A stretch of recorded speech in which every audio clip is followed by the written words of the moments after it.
Orang yang beriman itu yang tertinggi itu bukan meyakini tapi menyaksikan. Bagian mati.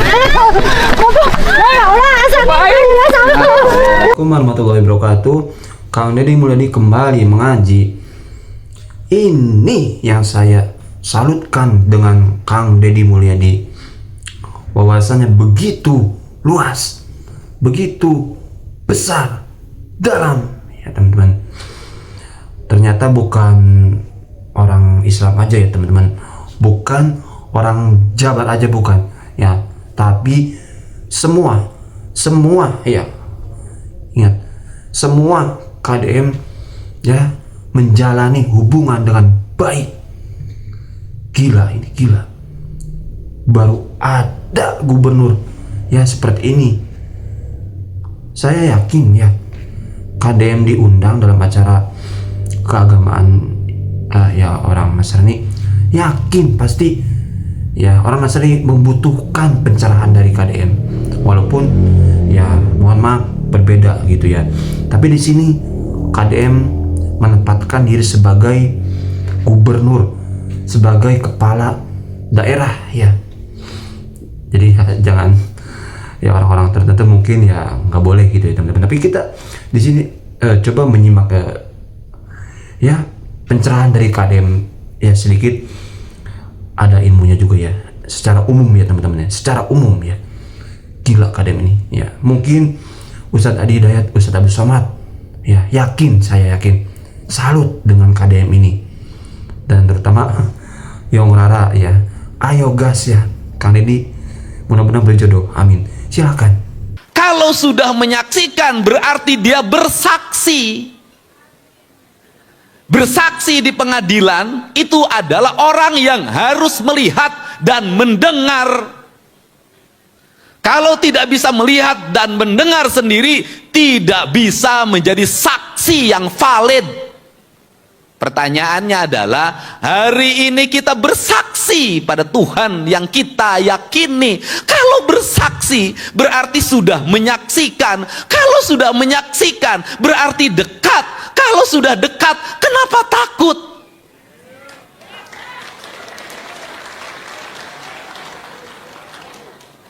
Untuk itu kenapa kita takut miskin? Kenapa kita takut tidak makan? Bukankah Yesus sendiri tidak takut apapun? Dia melepaskan sendiri seluruh beban dunianya. Untuk apa? Untuk mengajarkan tentang bahwa kesaksian itu harus disaksikan, dan kesaksian itu akan lahir apabila kita merasakan.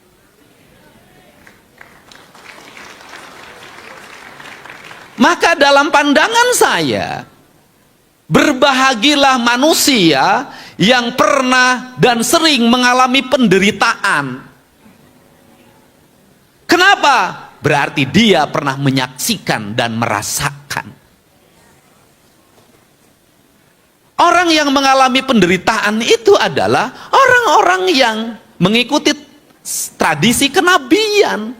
Jadi kalau Anda menjadi orang beriman, mengaku beriman, mudah tersinggung, mudah marah, nggak pernah menderita, penuh rasa takut, udahlah jangan ngaku beriman, berimin saja. Untuk itu apa sih yang ada, pesan yang ingin saya sampaikan?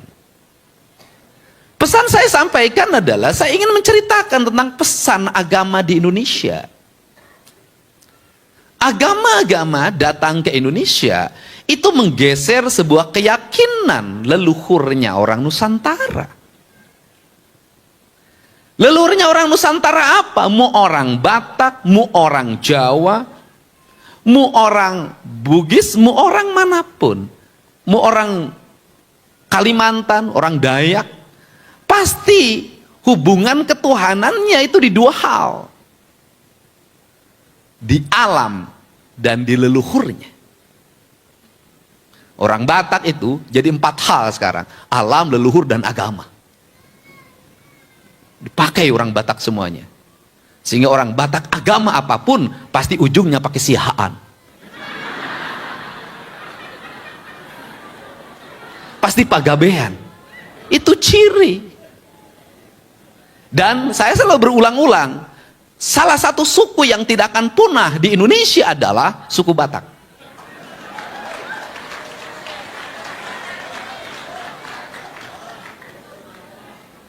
Cuman problemnya satu. Nanti di surga dia akan tetap berkumpul dengan masing-masing marganya. Jadi bosen.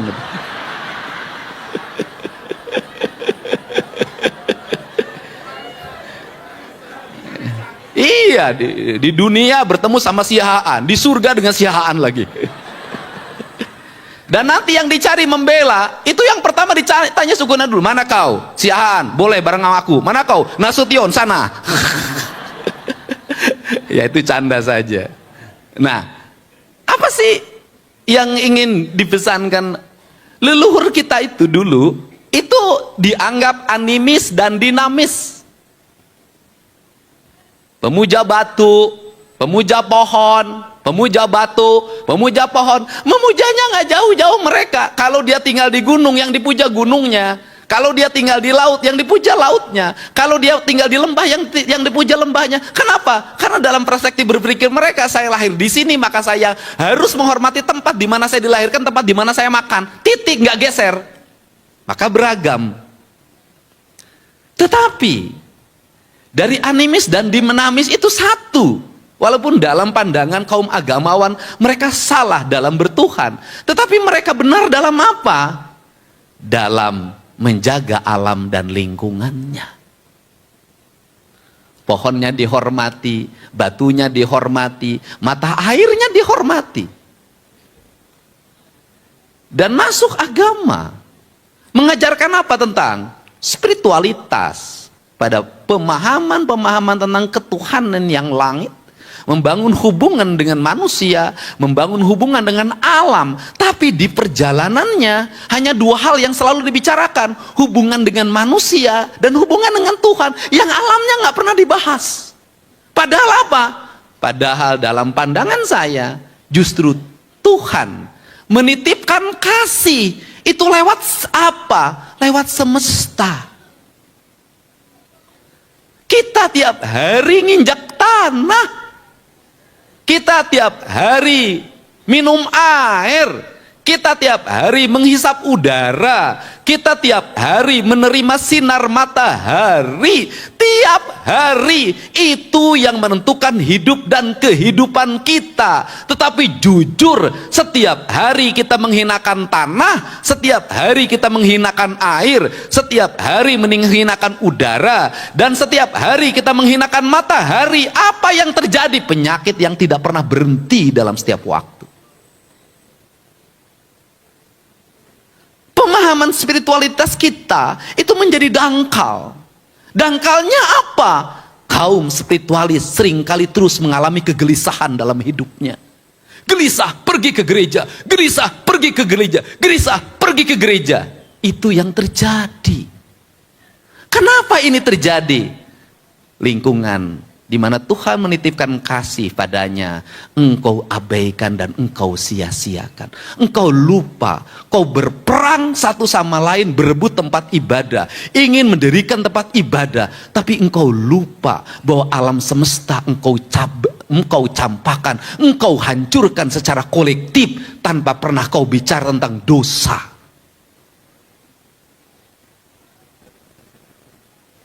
Apa yang terjadi? Kehancuran. Apa yang terjadi? Derita. Apa yang terjadi? Kecemasan. Apa yang terjadi? Kegelisahan. Kenapa kita semuanya gelisah? Karena kita terpisah dari induk kita. Maka orang Sunda menyebut tanah itu sebagai Sunan Ambu. Ibu yang mesti dijaga dan dihormati. Untuk itu, mari pada saat Natal saat ini, saya mengajak pada semuanya, hentikan berbagai aktivitas yang engkau telah meluluh lantahkan bumi tempat suci yang dimana engkau dilahirkan, dibesarkan, dan engkau akan kembali padanya.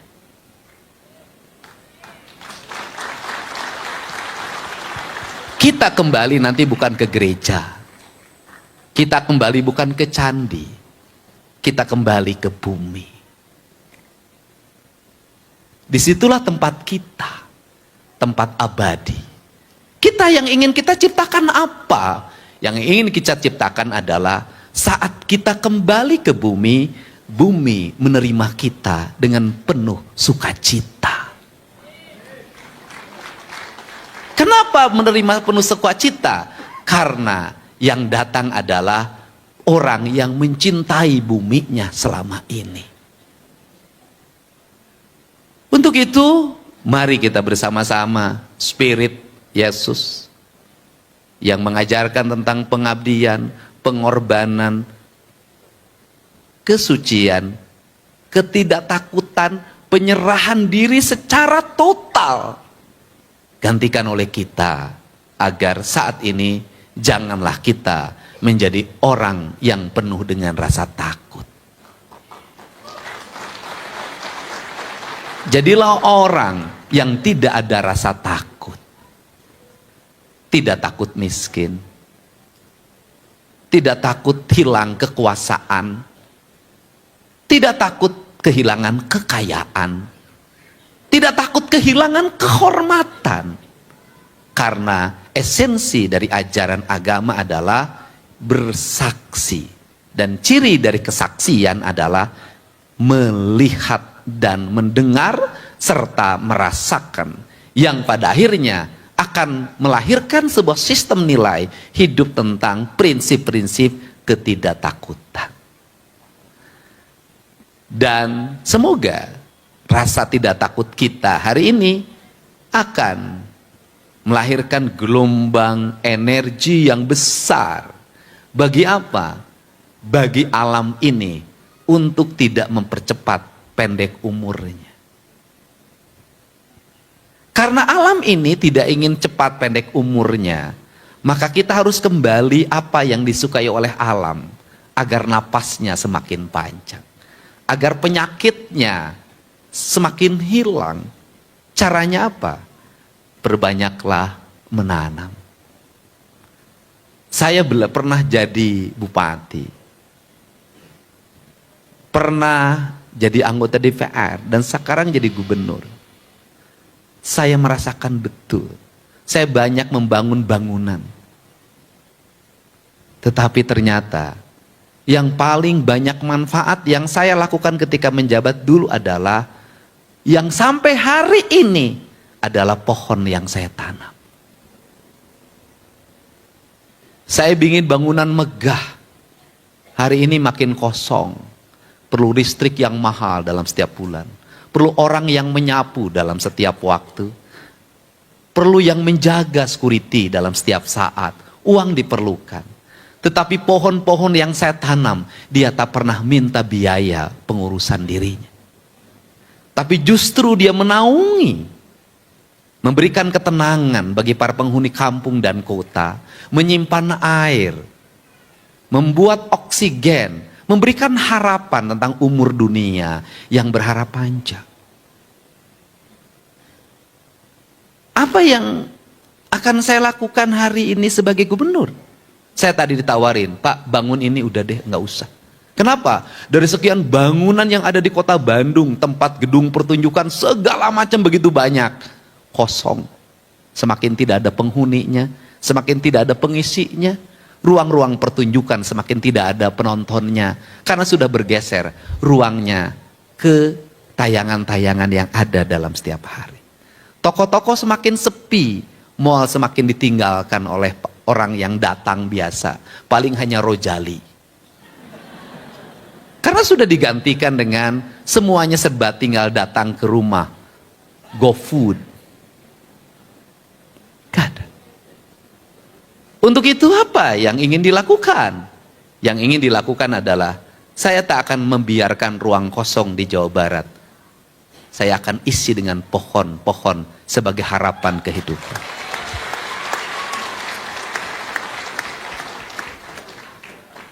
Kalau umat Kristiani mencintai pohon cemara, saya juga mencintainya karena bisa ditanam.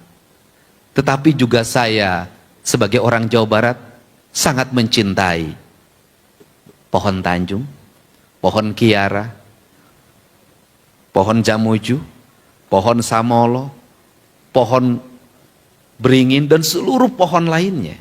Untuk apa? Kepentingan masa depan. Karena ancaman terbesar dari rakyat Jawa Barat ke depan adalah kekurangan air, hilangnya rawa, hilangnya ruang untuk berinteraksi. Setiap pikiran orang hari ini adalah ekonomi. Setiap pikiran orang adalah uang. Setiap pikiran orang adalah uang. Itu yang membuat kita sempit dalam memahami agama secara universal. Tempat ibadah kita yang paling utama adalah seluruh bumi ini adalah tempat kita beribadah. Sekali lagi saya katakan, seluruh bumi ini adalah tempat kita beribadah. Kita ingin bertuhan, bukan hanya di ruang-ruang ritual. Kita ingin bertuhan dalam ruang spiritual. Sehingga tidak ada lagi kalimat goblok ketika di jalan raya karena macet.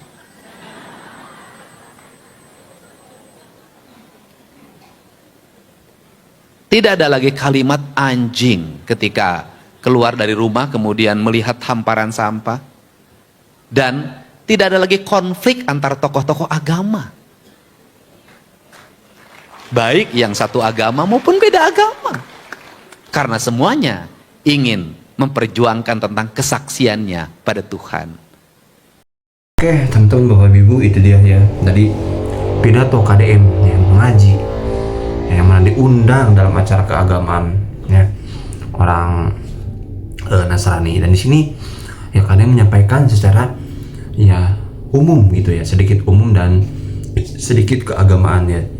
Mungkin ya di sini KDM menempatkan diri sebagai ya kepala pemerintah ya, sebagai gubernur yang mana harus mengayomi warganya, harus cinta semua warganya ya teman-teman. Ini ya KDM pasti tahu itu semua, yakin ya, pasti KDM tahu itu semua ya teman-teman ya. Gila sih ini ya teman-teman ya. Semoga KDM sehat selalu dan semoga ya menjadi presiden, amin. Terima kasih, sampai jumpa di video. Assalamualaikum warahmatullahi wabarakatuh.